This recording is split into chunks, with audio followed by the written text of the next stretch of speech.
Hello everyone, today's topic is linear transformation.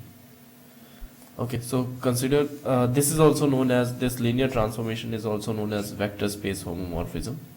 So consider two vector spaces V and U, and the field is same. Okay, field is F, and if there is a function, so transformation is nothing but a function between two vector spaces. Okay, so if there is a function from V to U such that it follows linearity property, this is known as linearity property. Okay, such that alpha into V1 plus beta, the transformation of alpha into V1 plus beta into V2 is equals to alpha into transformation of V1 plus beta into transformation of V2. Okay, and look, this transformation, this function, or should I say transformation, it will be a better word for it. Transformation is from V to U. So this vector here will be from our vector space VF. And these components here, okay, these components here, they should be from our vector space UF. Right? Okay, so if it is satisfied for all V1 and V2 and alpha and beta, V1 and V2 from vector space V and alpha and beta from the field F, if this condition is satisfied, this linearity property is satisfied, then we can say that this function or the transformation is linear transformation. Okay, so if you are given in a question to show whether a particular transformation is linear transformation or not, whether a particular relationship between vector spaces is a linear transformation or not, then you need to show this linearity property, nothing else. You need to just take any arbitrary vectors v1 and v2 from vector space v1, okay, v from vector space v, then you need to take some scalars from the field and you need to form a vector like this, and after that you need to show that these vectors are there in the second vector space, that is U here. Okay, so if you are able to show this, then you can say that this the given transformation or relationship between vector spaces is a linear transformation, right? I hope this is clear. Let's move to the next topic here. Then what is zero transformation? Okay, it is really simple. You can see from the definition itself. If we have a transformation from V to U, it's a linear transformation, and we'll show if you have some transformation from V to U, and if any vector, if we are taking any vector V1 from our vector space V, and it returns a zero vector from our vector space U. Okay, so this sort of, if this sort of relationship is satisfied for all V1 from vector space V, the transformation of V1 will result to zero vector from our vector space UF. Okay, let's see whether this is a linear transformation or not. So we need to take two arbitrary vectors, say V1 and V2 from our vector space V. Okay, say field is F, and we need to show that this alpha into V1 plus beta into V2 is equals to alpha into V1 plus beta into transformation of V2. Okay, and if it is a zero transformation, so what was the question? The question is, if there is a zero transformation, then we need to show that whether a zero transformation is a linear transformation or not. Okay, so by definition of zero transformation, any vector V1 from our vector space V will have its transformed value as zero vector from U, right? So this this part here is a 0 vector, and this part here is also a 0 vector, right? So it means that alpha into 0 vector plus beta into 0 vector is nothing but a 0 vector. Okay, it's nothing but a 0 vector, because you know these condition, like 0 vector multiplied by some scalar value, scalar from the field, will be equals to 0 vector, and it is from coming from the definition of vector space, and U is already our vector space, and this 0 vector is a component of U. Okay, is a vector of U. Okay, so this scalar multiplied by 0 vector and scalar multiplied by 0 vector will be 0 vector. The summation will also be a 0 vector, right? So we can say that this 0 transformation satisfied our linearity property.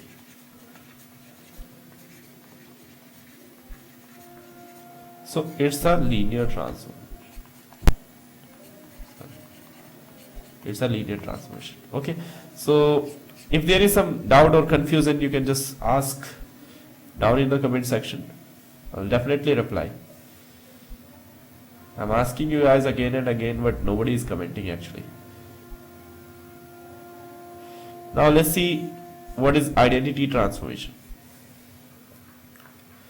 So again, if we have some vector spaces,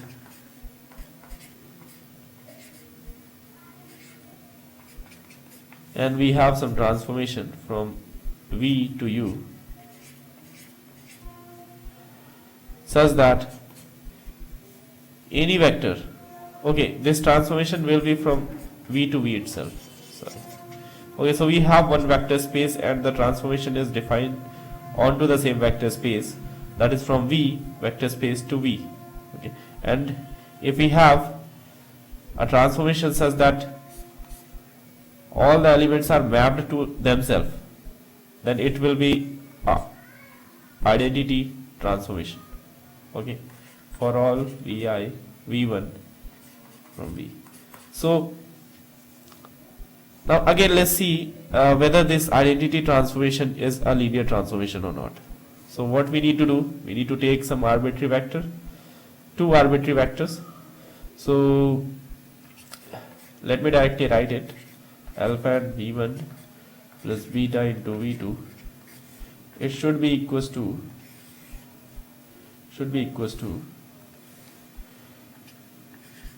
alpha into Tu V1 plus beta into transformation of V2, right? Should be equals to like this. And we know alpha into, since this is a identity transformation, so transformation of V1 will be equals to V1, and similarly transformation of V2 will be equals to V2. So this is identity transformation, and we know from this relationship that the left hand side should also be alpha into V1 plus beta into V2, and we got the same in our right hand side. So we can say that this is also a linear transformation.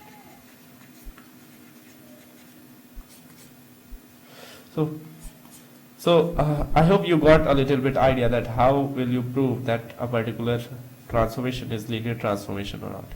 Okay, you just need to show that linearity property is satisfied. If it is satisfied, then the given transformation or relationship will be a linear transformation.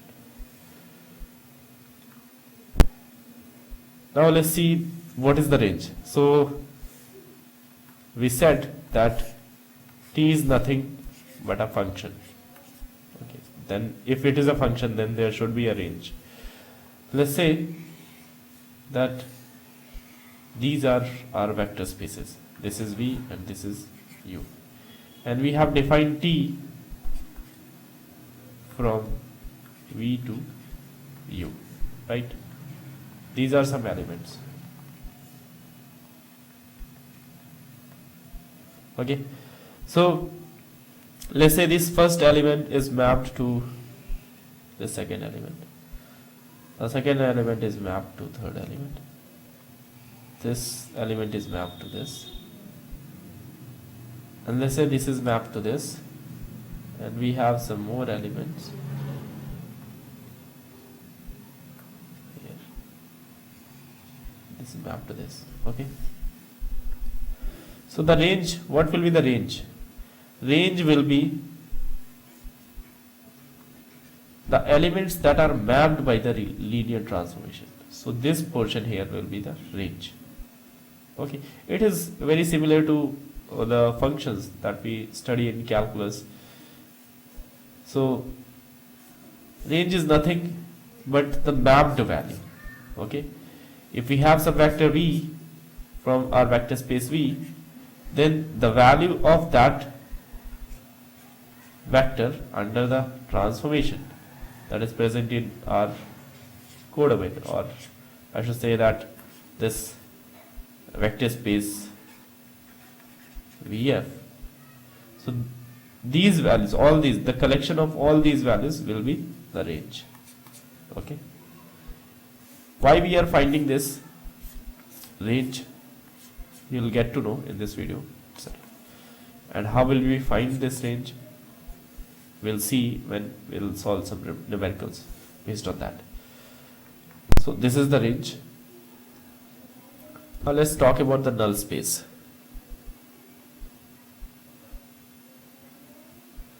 Okay, it is also known as kernel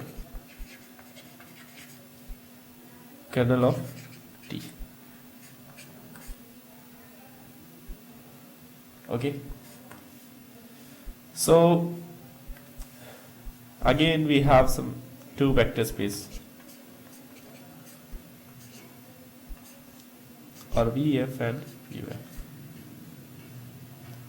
So null space is nothing but it's the collection of all the vectors from vector space V that are mapped to zero vector of vector space U. Okay, so all the vectors that are mapped to 0 are the constituents of null space. It is also represented as NT. Okay, so let's say that this is the 0 vector here. These are the other elements here in our U vector space, and this is V vector space, and there are a few elements, and let's say that these elements are mapped to 0 and this is not mapped to 0. Then what will be the null space? Null space will contain these elements. Okay, these elements will be contained in null space, right? I hope you got the idea. Fine. Now this is the most important theorem that you'll study in your linear algebra course.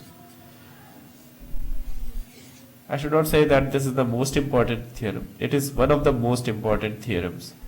Okay? Rank nullity theorem. What it says that if we have some linear transformation, okay, from vector V to vector U, then from vector space U to vector space U, from vector space V to vector space U, then the rank of the transformation and the nullity of the transformation, when we add these two things, they will give the dimension of our domain.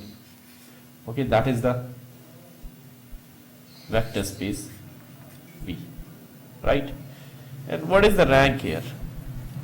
So you need to remember that this rank is nothing but the dimension of your range of your transformation. Okay, so we have already seen what is the range.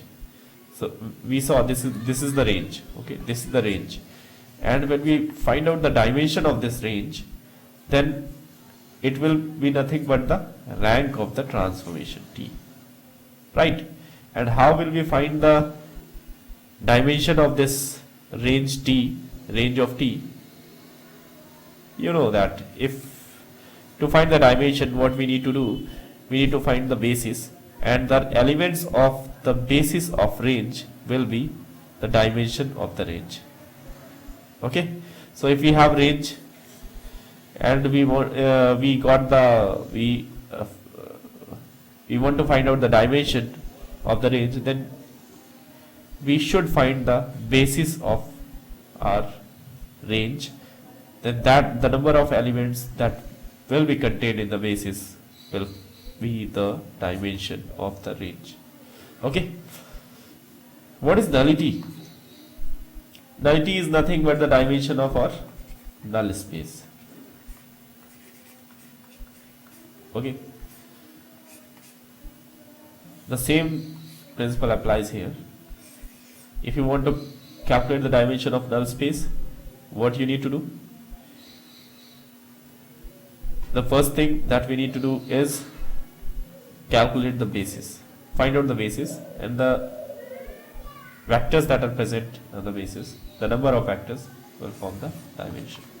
Okay, and dimension of so it is nothing but it's a vector space, and we have already seen that how will we be able to find the vector, the dimension of the vector space. So again you need to find the basis, and the number of elements present in the basis will form the dimension of the vector space. So we'll see these things, all these things in great details when we'll see some example and we'll solve the example. This time we'll take an example from your UPSC optional paper. Okay, so subscribe to this channel and stay with us so that you can crack your exams also. Okay, bye.